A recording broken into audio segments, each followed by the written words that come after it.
allez, on passe au point suivant. Donc, c'est le point numéro 2 dans l'ordre du jour que vous avez sous les yeux avec 14 questions.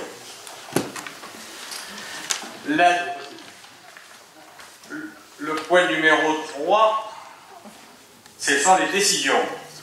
Vous avez sous les yeux donc, le tableau des 51 décisions qui ont été prises depuis la mi-juin. Y a-t-il des questions sur ces décisions?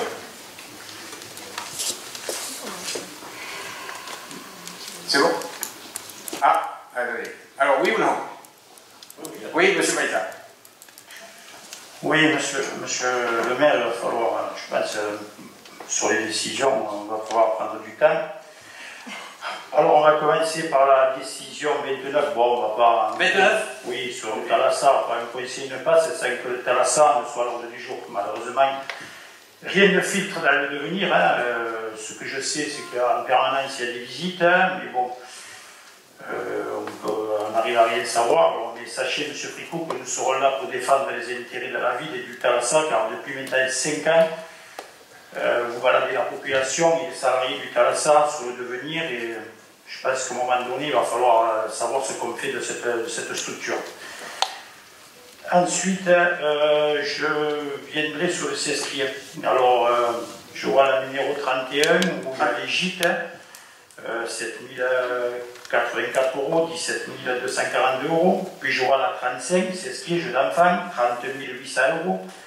La 36, CESCRI, pelouse synthétique, 8 900 €. La 37, CESCRI finesse, 11 666 €, soit 75 692 €. Alors j'y rajouterai le skatepark, le camipark, les arbres, et nous dépassons allègrement les 100 000 €. Je demanderai juste où sont les demandes de subvention. Vous avez mandaté en octobre 2018 un bureau d'études pour monter un projet d'aménagement de l'ensemble de la zone naturelle du Sesquier, pour intégrer les équipements sportifs et ludiques et un programme de réaménagement du parc du Sesquier. J'aurais pensé que cette étude aurait permis de finaliser un projet global et par tranche un financement des collectivités territoriales, et il n'en est rien. Encore une fois, dans la précipitation, vous avez aménagé sans faire de demande de subvention. Votre précipitation coûte très cher aux contribuables mésois. Un projet payé à 100% par le contribuable mésois. En juillet 2019, dans le journal de la ville, vous avez parlé de la nouvelle ère du Sesquier. Je pense qu'il faut une nouvelle ère, mais pour une meilleure gestion. Et je rajouterai en disant que lors du dernier conseil, je vous ai fait part de mon inquiétude sur les plantations des arbres du Sesquier. Et actuellement, sur les 170 arbres de la plaine du Sesquier, 20% sont déjà morts et 30% sont dans très mauvais état. Voilà ce que je voulais dire sur le Sesquier. Et ensuite, je passerai à la question 48. Monsieur Boya, sur l'achat, sur l'acquisition du bien de la famille Boya à la caserne d'Ypres.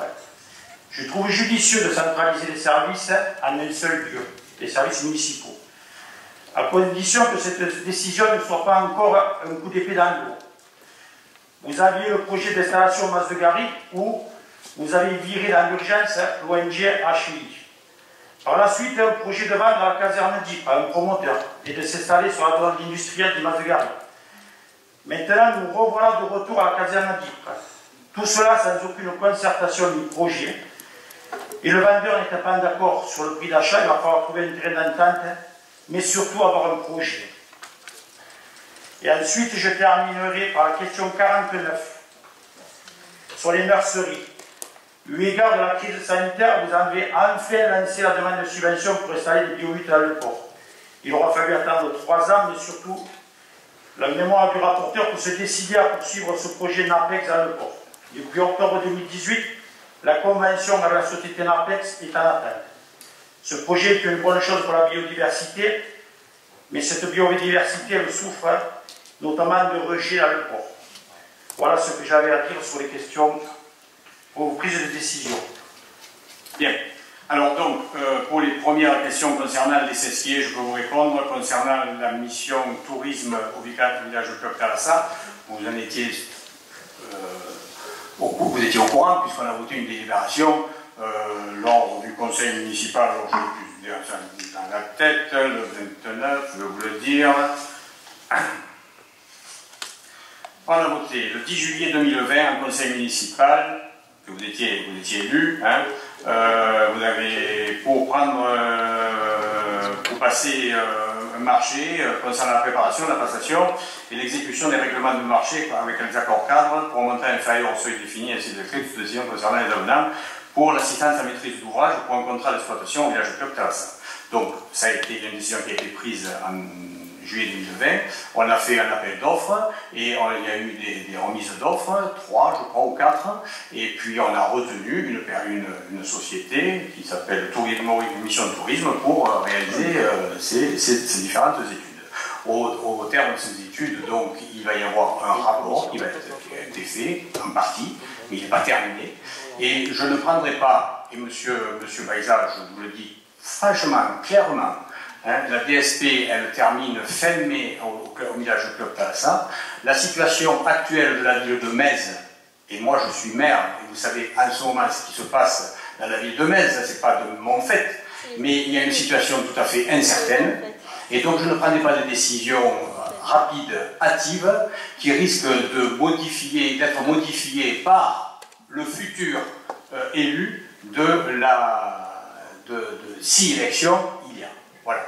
Donc je ne voudrais pas anticiper et puis me servir de ce levier pour faire la campagne électorale. Madame Imbert, allez-y, et sinon je voudrais finir quand même sur les questions que m'a posées M. Baïza. Mais allez-y quand même. Oui, je vais revenir sur le fait que ce ne soit pas de votre fait. C'est de votre fait de m'avoir attaqué comme les membres des élus qui sont là aujourd'hui, les membres de cette liste. Vous m'avez attaqué de détournement de meubles, vous avez été puni pour ça. De masque, si vous avez été puni pour ça. Oui. Donc l'incertitude de la ville aujourd'hui, elle est faite à sa campagne électorale que vous avez menée. Aujourd'hui, Madame Imbert, il y a le conseil, comme tout le monde le sait, le Conseil d'État a écouté le rapporteur public. Le rapporteur public a fait son analyse et a donné ses conclusions. Et nous attendrons prochainement, je ne sais pas, demain, après-demain, ou dans une semaine, ou dans 15 jours, j'en sais rien, la décision du Conseil d'État. C'est tout, on en est là. Ne dites pas que ce n'est pas de votre fait. Enfin, c'est pas moi, jusqu'à preuve du contraire, c'est moi qui ai porté plainte, qui ai déposé le recours. Hein. Bien. Mais on n'est pas. Ça, je veux répondre de moi à M. Baïza. Mais c'est vous qui avez fait appel. Pardon? C'est nous qui avons déposé le recours, mais c'est vous qui avez fait appel. Donc ce n'est pas de notre fait si on se retrouve dans cette situation aujourd'hui. On aurait très bien pu se débarrasser de cette situation au mois de mars. Bien sûr. Mais on aurait pu s'en passer, même au mois de juin, puisque les électeurs avaient voté pour notre liste. Oui. Que vous dites, ça aussi on en discutera. Que vous le vouliez. Oui. En tous les cas. Pour la mission de tourisme, donc voilà où on en est, M. Baïza, pour le Terrassa, et je ne peux pas cacher quoi que ce soit à quiconque. Mais vous avez raison, c'est un problème qui dure et c'est pas évident de s'en sortir. Je suis entièrement d'accord pour ça avec vous. Concernant les jeux au Cesquier, il a été vrai, c'est vrai que cette année il a été mis les jeux au Cesquier suite à une volonté déjà de l'adjoint au sport, une volonté qui a adjoint au sport et à la jeunesse d'ailleurs, de mettre des jeux au Cesquier. Ces jeux, ça fait 20 ans que je suis maire, hein, et ces jeux, je les avais demandés déjà depuis fort longtemps. Et ça n'a jamais abouti. Mais pourquoi vous rigolez, monsieur Dalmigo? Je vais m'étouffer. Mais pourquoi? Excusez-moi. Ah ouais, surtout ne l'étouffez pas, ici en tout cas. Donc je les avais demandés.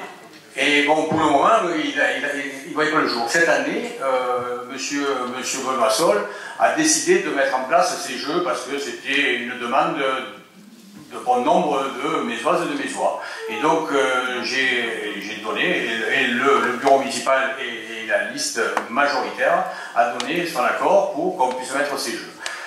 Pour faire une demande de subvention, c'est vrai, on aurait pu faire une demande de subvention. Mais comme en ce moment, chaque fois qu'on demande une subvention, elles nous iront refusées, hein, parce que les subventions, on n'en a pas beaucoup. Donc, pour activer l'affaire, j'ai dit oui, ok, on le fait. Voilà. L'affaire ou bientôt qu'on va voter à Metz? La quoi? L'affaire, on va voter. Qu'est-ce qu'elle a dit? J'ai dit pour activer l'affaire, parce que juste avant, peut-être qu'on revote, hein, pour donner un peu plus de sens. Mais madame, le projet était lancé avant toute décision, que ce soit au Conseil d'État ou au TA. C'est tout ce que vous nous amènerez la preuve, vous nous ferez un courrier. Ben, vous savez, monsieur le maire, il y a des années que les jeux, que le parcours, tout ça c'est marqué. Ah. Mais je vais vous dire un truc, monsieur le maire, si vous voulez, je vais vous ressortir chaque année quand on fait le budget du sport. Oui. Mais qui c'est qui arbitre le budget du sport? C'est les élus. Et le maire c'est vous. Et le maire a une décision. Parce que nous, et c'est le conseil municipal. Nous, les adjoints, on fait le détail, et puis ça arrive, ça je le fais pas, ça je le fais pas, ça je le fais pas.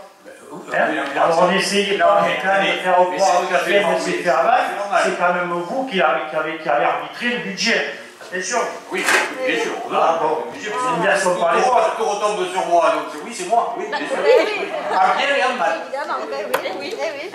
Mais bon, aujourd'hui, monsieur le maire, je vous remercie d'avoir répondu favorablement, mais je remercie également le bureau et la liste d'avoir répondu favorablement à ces projets qui, pour moi, étaient attendus par les Lézois, jeunes et moins jeunes. Et je suis honoré, je suis content. Je ne sais pas de quoi demain sera fait, mais en tout cas, je suis content que ça ait été fait, qu'on ait pu aboutir, parce que ce sont des structures qui sont exploitées par les jeunes. On a parlé des jeunes, on a également parlé, on n'a pas beaucoup parlé des logements du camp hôtel, puisqu'il y avait 4 gîtes qui étaient dans un état obsolète, et qu'on a pu rénover pour faire une extension du centre aéré. Et honnêtement, c'est formidable, les familles en sont très contentes, ça permet d'avoir un lieu pour accueillir les enfants au centre aéré supplémentaire, notamment pour accueillir les maternelles et les primaires en même temps. Donc merci pour votre confiance par rapport au dossier écrit que j'ai pu transmettre à vous et à l'ensemble du bureau. Effectivement, c'est formidable. Ce qui est moins formidable, c'est que ce soit payé à 100% par le contribuable. Bien. Bien, au niveau du foncier, donc concernant le droit de préemption, M. Baïza, concernant les immeubles qui jouxtent les ateliers municipaux actuels, donc à la caserne d'Ypres, et c'est l'immeuble des consorts Boya. Il est vrai que lorsqu'il a été mis en vente et lorsque nous avons reçu la DIA, après discussion, après avec la liste, avec les adjoints d'abord, avec la liste après, j'ai pris la décision, et en accord avec, bien sûr, pas en accord, mais comme un accord avec bien sûr les services techniques, pour préempter sur ce local, puisqu'il jouxte, comme je vous l'ai dit, donc les ateliers municipaux, et je trouvais que c'était opportun de pouvoir saisir cet immeuble, parce que vous le savez très bien, on a besoin de locaux au sein de notre collectivité. Voilà, M. Boya donc avait une promesse de vente, donc un montant, je ne vais rien cacher, 340 000 €. Donc je vais faire une estimation de domaine en accord avec M. Boya que j'ai reçu, et nous sommes allés même sur place avec le service des domaines. Le service des domaines a estimé ce bien à 297 000 €, ce que j'ai proposé donc lors de la préemption à M. Boya. Il a été averti même avant. Je lui avais dit, je te propose ces 297 000 €. Il me dit, tu comprends bien que je ne vais pas pouvoir accepter. Je dis, de toute façon, moi je suis obligé de te le proposer. Et après, on verra, comme vient de dire M. Dalbiou, je crois, ou M. Jouvet, la discussion peut-être avec M. Boya pour peut-être voir le prix. Mais aujourd'hui, le bien est retiré de la vente. Non, c'est pas M. Dalbiou, excusez-moi, c'est M. Baïza qui l'a dit, puisqu'il a la plateforme. Voilà, donc on en est là. Il est vrai que la décision modificative qui suit du budget numéro 1 a prévu d'inclure donc l'acquisition de ce bien-là, mais ce bien-là, a priori, ne se vendra pas dans les semaines à venir. Donc, bon, écoutez, on verra avec M. Boya ce qu'il en est dans les semaines à venir. Voilà, j'ai répondu à votre question concernant mais je pense que c'est quand même un bien, quand même, je trouve que c'est bien si la ville, vous voyez, vous ne vouliez pas vendre le Thalassa, et plutôt, bon, on ne le vend pas, et là on peut faire des acquisitions. Bon, je pense que c'est bien de pouvoir faire cette acquisition pour le bien de la ville. Et concernant le transfert des ateliers, donc avec l'étude qui avait été faite pour vendre l'immeuble de la caserne d'Ypres à un promoteur, le promoteur simplement c'était la CEMABAT quand même, et faire l'étude donc par la CEMABAT qui a été faite pour le transfert de ces ateliers sur un terrain de la zone du Mas de Garric. Il fallait faire un chèque quand même de 2,5 millions, et donc c'est vrai que c'est un peu tombé à nous, c'est vrai. Donc je n'ai pas voulu quand même emprunter 2,5 millions pour faire les ateliers municipaux. Ça c'est encore une décision du maire qui a été prise il y a 1 an et demi, je crois, ou 2 ans. Hein, donc je ne voulais pas, c'est vrai. Concernant la demande de financement de l'installation des suivis écologiques de 26 nurseries, bon, pour moi ça se passe bien. Je pense que les nurseries existent, il n'y a pas de problème. Monsieur En fait, on a depuis 3 ans, effectivement, il ne faut pas oublier qu'on a traversé une période de Covid et beaucoup de dossiers ont été retardés. Et puis, tu sais, en ce qui concerne les biohuttes, il fallait d'abord avoir un conseil portuaire. Et le conseil portuaire était demandé par le département. Et on a tardé là aussi. Bon. Monsieur Aspin, ne dites pas n'importe quoi. Parce que le conseil portuaire, il a tardé sur 2021. Oui. Mais ne dites pas depuis 2018, c'est arrêté. Marseillane, il y avait le Covid à Marseillane et l'année dernière, ils ont signé avec l'ANAPEX, avec le projet NAPEX, avec Océane, alors arrêtez de... Non, je n'arrête pas, je suis désolé. Dès le début, nous avons négocié avec ces personnes de bio-8 afin de négocier les prix. Voilà, on a changé de position, on a fait notre formule et ça a pris du temps. Voilà. Mais ça n'est plus, ça n'existe pas. C'est en train d'être demandé, on vient de demander les subventions. Mais il n'y a plus de bio-8. Non, pour le moment, ils ne sont pas. Ça fait depuis l'hiver dernier qu'ils y sont plus. Non, mais par contre, il faut continuer à communiquer en disant qu'on a un port propre, qu'on a des biohuttes, qu'on a des équipements, etc. Et c'est la vérité, nous avons un port propre. Ouais, sauf que cet été, il a été tout blanc, le port, suite au rejet de Austréal. Non, pas le port. Si, monsieur. C'est pas arrivé au port. Si, c'est arrivé au port. Pas pour cette... Le port, il a été blanc tout l'été, vous rigolez quoi. Mais pas pour ce truc-là. Pas pour cette opération. Mais si. Non. Ah ben non, il faut me trouver, il faut me le dire, ça, il faut me l'écrire. Alors écrivez-moi le monsieur, avec ça, s'il vous plaît. Monsieur le maire, vous savez qu'il n'y a que des analyses bactériologiques, les analyses chimiques ne se font pas. À la sortie, oui. À la sortie, les analyses chimiques ne se font pas, et vous savez que la létance des ciments, c'est plus dangereux que n'importe quoi. Alors, et le port, il a été blanc pendant je ne sais pas combien de mois. Où sont passés les eaux du chantier le 4 juillet 2021? Ils sont passés dans le port. Quand il y a eu le problème, non, ils ne sont pas arrivés au port. Justement, ils ne sont pas arrivés au port. Or, vous avez pris l'arrêté fin juin, et après vous avez réouvert. Quand vous avez pris l'arrêté, vous avez envoyé l'eau dans l'assainissement. Ah oui. Donc ce n'est pas arrivé au port. Et le 4 juillet, c'est parti dans le port. On n'a rien envoyé du tout, c'est pas de notre délégation qui a envoyé. Il suffit de l'agglo là, c'est pas ton délégation. Bien. Donc, c'était pas voté les décisions? Non. Ah, monsieur Dalliot. Ben, moi, je ne dis rien sur la décision numéro 30. 30. Puisqu'elle porte sur le PLU. Oui. Donc, j'ai mis longtemps à essayer de comprendre. Alors, je pense que j'y suis arrivé, vous allez me confirmer. En attendant, j'ai de gros doutes, et nous avons de gros doutes sur la légalité de cette décision 30. Et nous sommes affolés par vos volte-face et vos mensonges en ce qui concerne l'urbanisme. Pourquoi? D'abord, je rappelle qu'il n'y a pas de commission d'urbanisme, et que suivre les dossiers, c'est très compliqué. Ensuite, comprendre comment et pourquoi vous arrivez à cette décision 30, c'est très instructif, même pour votre majorité. Alors, le PLU, voté mars 2017. PLU, c'est pour 8 ans à peu près. Un an plus tard, vous décidez de lancer 2 procédures de modification. C'est là où j'étais perdu. Bon nombre de villes font pareil. Oui, tout à fait. Tout à fait. Donc le 19 décembre... Il faut quand même décembre... le dire, hein, c'est pas que la ville de Metz. Tout à fait. Le PLU est un document vivant. Voilà. D'accord. Dès qu'il est validé, on le modifie. Voilà. Donc on le modifie. Le mois de décembre 2018, à la même séance du Conseil, le 19 décembre, oui. Vous lancez 2 procédures. Une modification simplifiée et une modification classique qui sont votées par ce Conseil avec des objectifs différents. Oui. La simplifiée est adoptée le 29 mai 2019. Elle s'intitule Modification numéro 1 du PLU. Voilà pourquoi j'étais perdu, puisque votre arrêté porte sur une modification numéro 1 qui est déjà approuvée pour moi depuis le 29 mai 2019. Mais j'ai refait le fil, c'est la seule procédure qui est claire, alors on va la garder. Ensuite, la modification classique, toujours prescrite le 19 décembre 2018, a fait l'objet d'un arrêté de votre part le 26 février 2019. Oui. Depuis le 26 février 2019, oui. Jusqu'au 24 juin 2021, plus rien. Oui, c'est vrai. Vous m'avez fait déjà remarquer il y a quelque temps.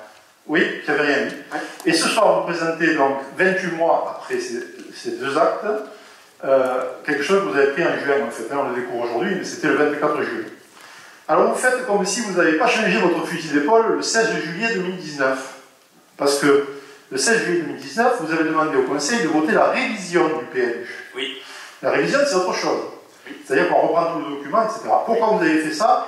Pour implanter la piscine en zone naturelle. Et votre délibération précise bien que cette mise en révision remplace la procédure de modification classique. Elle reprend tous les objectifs et y rajoute la piscine. Je lis la délibération. Une procédure de révision est indiquée dans ce cas, réduction d'une zone naturelle, et viendra remplacer la procédure de modification prescrite. D'accord? Ça, c'est juillet. Oui, Ensuite, il y a des études entre juillet et fin d'année 2019, les études de la future OSAC, qui révèlent que ce dossier est très mal parti et sera très probablement abandonné ou très sérieusement modifié. Ces fameuses études qui n'existent pas, nous les avons consultées au siège de cette agglomération. Et on a eu les deux dossiers, ainsi que l'étude hydraulique du SMBT, le syndicat mixte de la Seine-de-Tout. Ces trois dossiers condamnent carrément la ZAC du Cestier. Alors, on vous a interrogé plusieurs fois, vous n'avez pas les études sur votre bureau. Je ne les ai toujours pas, monsieur. Ben pour le maire de Metz, vice-président de l'aglo, c'est très grave. Pourquoi? Parce que nous, on les demande, on va les voir. Ah, mais ouais, mais si vous Et ça concerne l'avenir de Metz. Alors, je poursuis. Votre procédure de révision déclassant une zone naturelle est vouée à l'échec. Et ça, monsieur Baeza, vous l'avez dit lors de la séance du 16 juillet 2019. Si vous avez dit, vous n'y arriverez pas. Moi, je n'étais pas élu. Alors, le 24 juin 2021, après 28 mois sans un seul acte de procédure, après avoir informé le Conseil que vous abandonniez la modification classique, vous prenez un arrêté pour désigner un maître d'œuvre et vous ressuscitez cette procédure de modification de décembre 2018. Voilà pourquoi on a le gros doute. Vous marchez sur la tête. Non. Je comprends qu'il devient urgent pour vous d'expliquer pourquoi tout est bloqué et de trouver une place pour votre projet de piscine. Mais ce n'est pas en prenant des décisions illégales et en persistant face aux contraintes naturelles que vous éviterez de nouvelles impasses.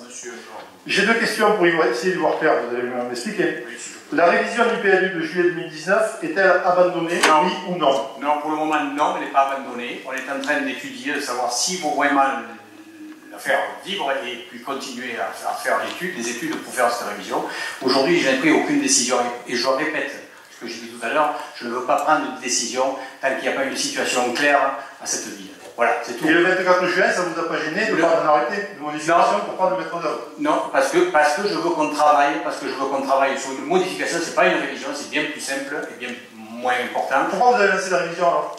Mais vous l'avez dit, et c'est écrit sur la délibération, c'était pour modifier, et je veux dire, vous l'avez claironné dans tout Metz, pour faire modifier une partie de la zone naturelle pour intégrer la piscine. C'est écrit noir sur blanc sur la délibération.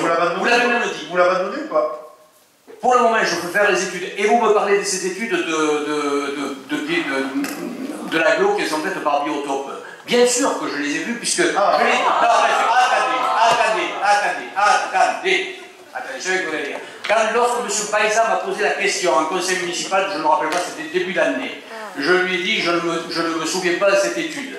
Ensuite, en parlant, je me suis rappelé qu'on nous a proposé d'un copil, hein, ça s'appelle les copiles, à l'aglo, pour retracer cette étude. Et j'ai même dit que c'était une fleur, alors que c'est un papillon qui est à cet endroit-là. Je ne me rappelais même pas.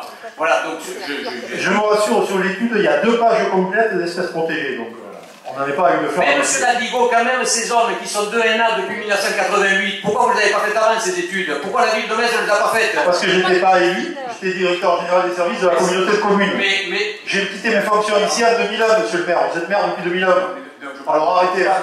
Non, attendez, monsieur Daldigo. Les études, on peut les faire, même quand on est DGS ou directeur des services techniques ou directeur de l'urbanisme. C'est quand même les services administratifs qui aident. Depuis 2001, je n'étais en fonction qu'à la communauté de communes, monsieur le maire. Arrêtez avec Metz, arrêtez.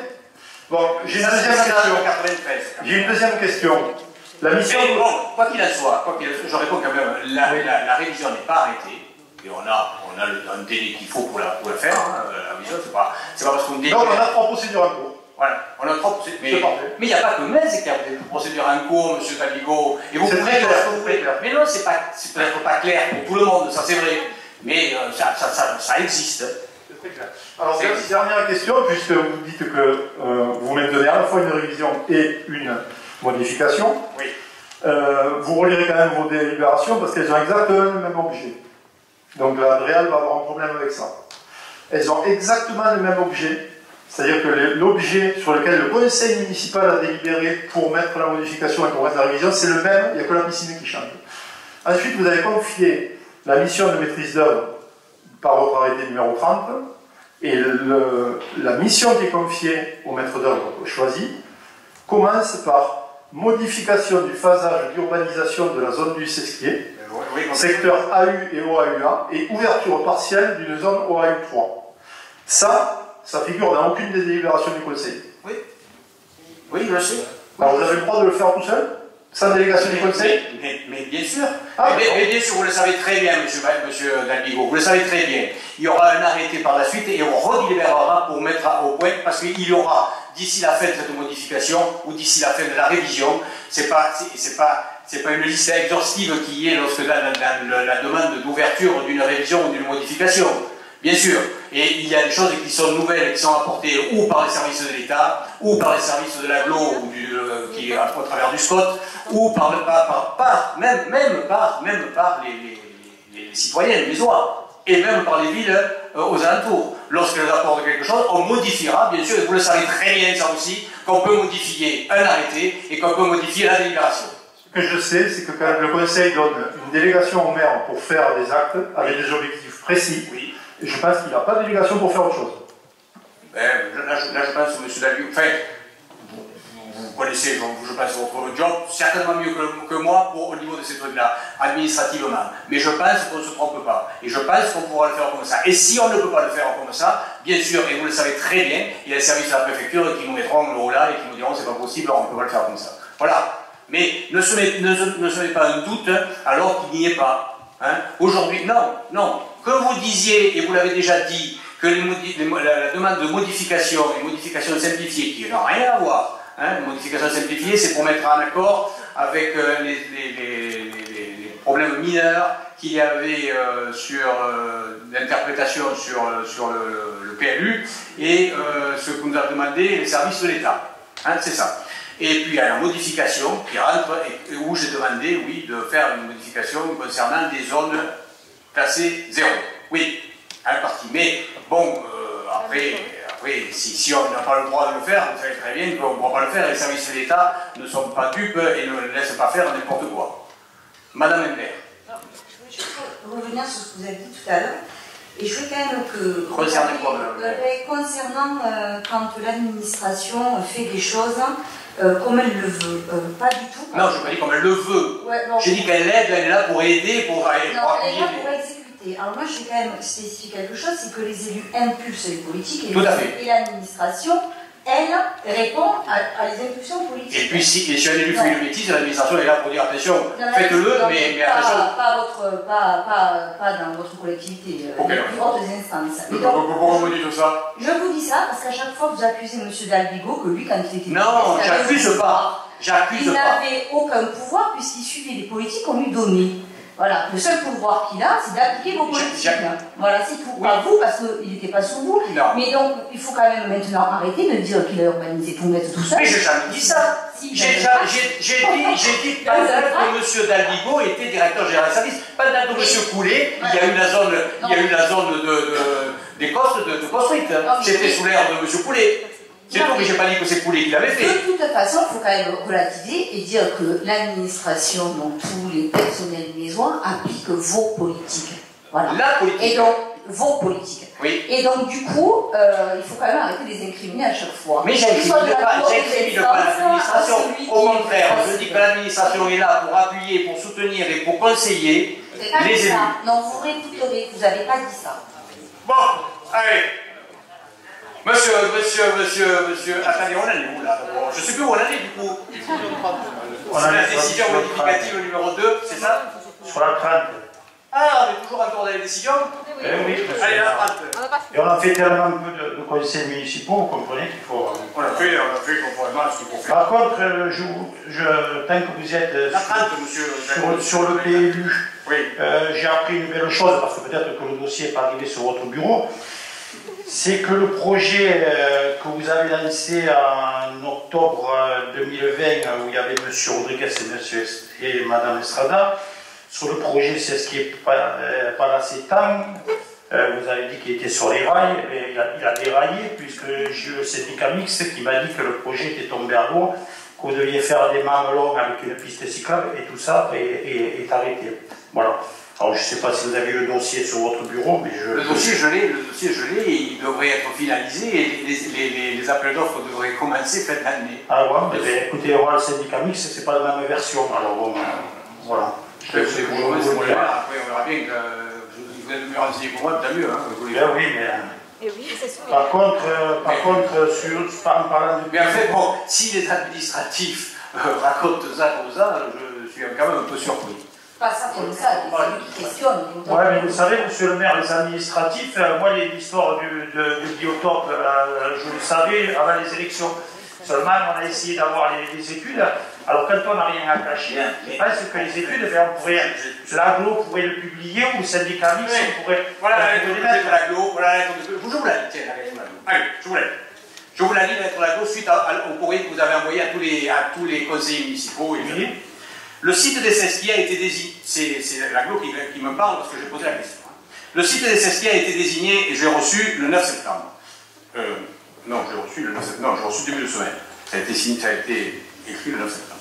Le site des Sesquiers a été désigné comme site à enjeu pour le développement futur du territoire de Karl Scott, approuvé à l'unanimité en 2014. Dans ce cadre, une démarche de définition d'un projet d'aménagement a été déclarée d'intérêt communautaire, ici en Guadeloupe municipale, ce qui revient à faire porter ce projet par l'agglomération. Cette agropole Méditerranée a initié plusieurs études à ce titre depuis 2019. Une convention d'anticipation foncière tripartite, et ça on avait parlé au conseil municipal, ville, cette agropole Méditerranée et EPF Occitanie ont par ailleurs été signés le 7 février 2019. Des premières études ont été lancées en avril 2019 concernant le diagnostic foncier et une première phase d'étude d'impact, état initial. Les résultats de ces premières études ont été présentés voilà ce que je vous disais tout à l'heure, lors d'un comité de pilotage, dans le COPIL, le 25 novembre 2019. Ce comité, mais je vous l'ai dit, je pensais qu'il y avait une fleur, mais c'est un papillon, maintenant on me dit. Ce comité de pilotage n'a pas pris de décision sur les suites à donner et n'a donc pas enclenché la suite de ces études. Le projet est donc toujours en attente des phases suivantes. Je vous confirme, puisque vous m'avez interrogé à ce sujet, que ces premières études n'ont pas été communiquées à la commune. Bien entendu, elles sont disponibles et consultables par le service de cette agropole Méditerranée. Monsieur Dalbigo, monsieur Baïla, je ne sais pas qui, est allé les consulter. Voilà, et on vous a fait voir, il n'y a pas de sujet, il n'y a pas de truc. Je crois savoir que Madame Estrada est allée les voir aussi. Voilà. Oui, je suis allée les voir. Mais c'est rassurant, mais monsieur, mais vous avez soutenu que je les avais sur le bureau et que je devais vous les donner. Je ne les ai pas. Monsieur le maire, vous étiez quand même premier vice-président, en charge des aménagements. Si vous ne connaissez pas les dossiers de l'agro, il y a... Mais je ne dis que je ne les connaissais pas. Je dis que vous n'étiez pas au courant, vous voulez qu'on les... Non, je vous ai dit qu'après, c'est vrai, j'ai eu un copil et je pensais qu'il y avait une fleur à cet endroit-là. Je dis, vous voulez que je ressorte le filmer, voilà, donc après, il faut arrêter, quoi. Non, mais pour conclure, pardon, ça, je disais simplement, c'est rassurant parce que vous faites votre travail. Oui, donc, alors, justement, je voudrais juste apporter une précision parce que moi, l'analyse que j'ai faite de l'étude n'est pas du tout la même que vous. Biotope, il y a 3 critères, il y a 3 classifications. Donc, dans les problématiques que peut comporter ce projet, il y a un risque qui est standard, un risque intermédiaire et un risque élevé. Ce que vous avez écrit dans le courrier correspond au risque qui serait élevé. Or, dans l'étude, ce qu'il est dit, c'est que le projet comporterait un risque intermédiaire s'il venait à être mis au bout, et que la préconisation de biotope n'était pas à l'état du pré-diagnostic, puisqu'on n'est pas encore dans l'étude obligatoire d'une procédure de zone d'aménagement concertée.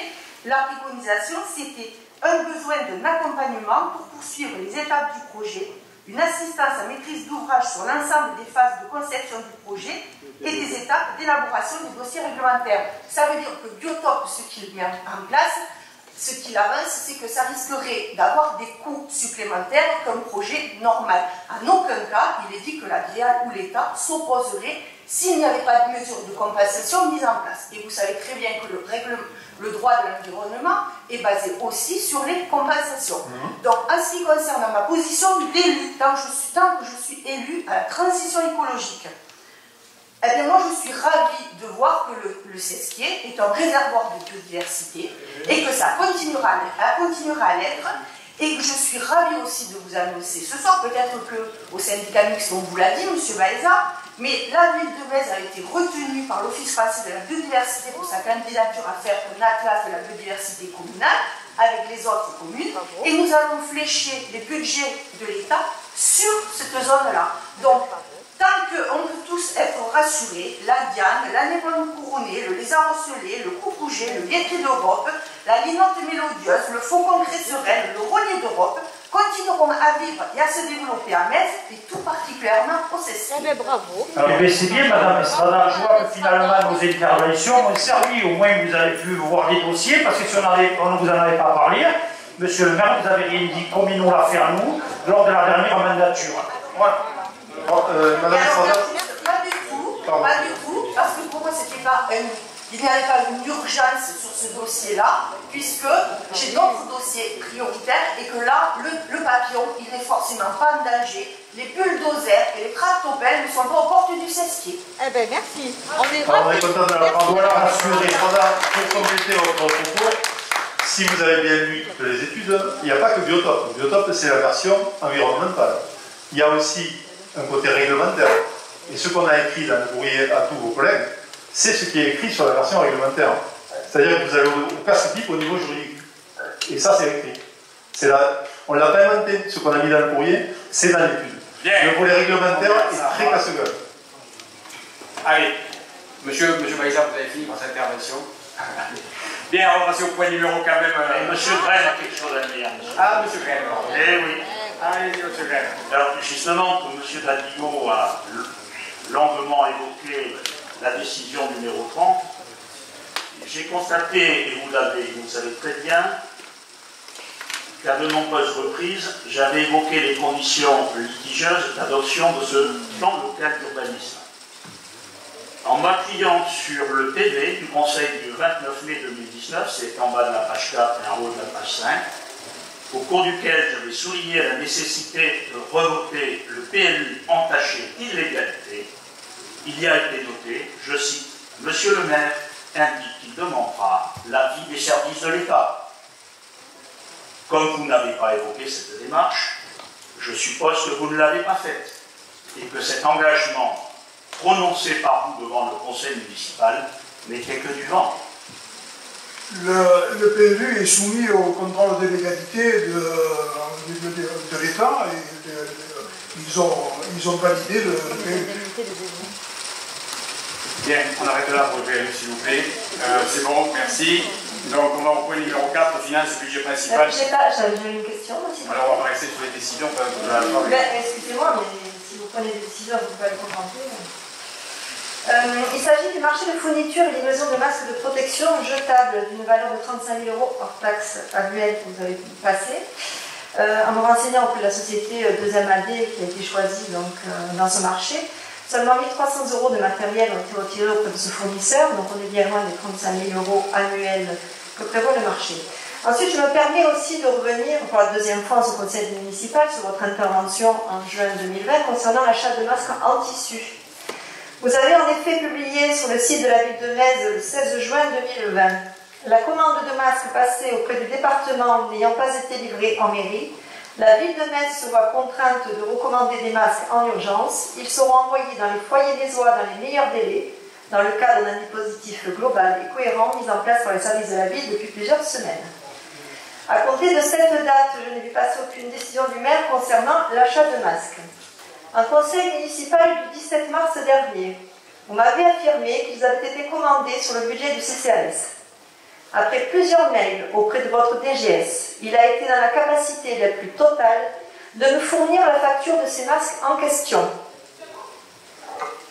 La seule facture qu'il a pu me fournir était celle de l'achat du premier envoi de 10 000 masques, qui avait eu lieu en avril 2020, facture que nous avions déjà en notre possession.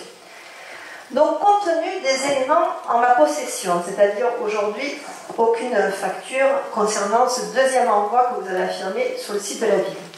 Monsieur Fricou, je me permets d'affirmer aujourd'hui que vous avez menti. Vous avez menti aux Mésois pendant la campagne en utilisant les moyens de la collectivité par l'intermédiaire du site de la ville. Vous avez menti en conseil municipal le 17 mars dernier en me certifiant que ces masques en tissu avaient été commandés sur le budget du CCAS. En fait, ils n'ont jamais été commandés. Il n'y a jamais eu de deuxième envoi. Et ce qui est grave, il s'agit de la santé publique. Et utiliser la santé publique comme arme politique, c'est à mon sens une attitude déplorable. Merci.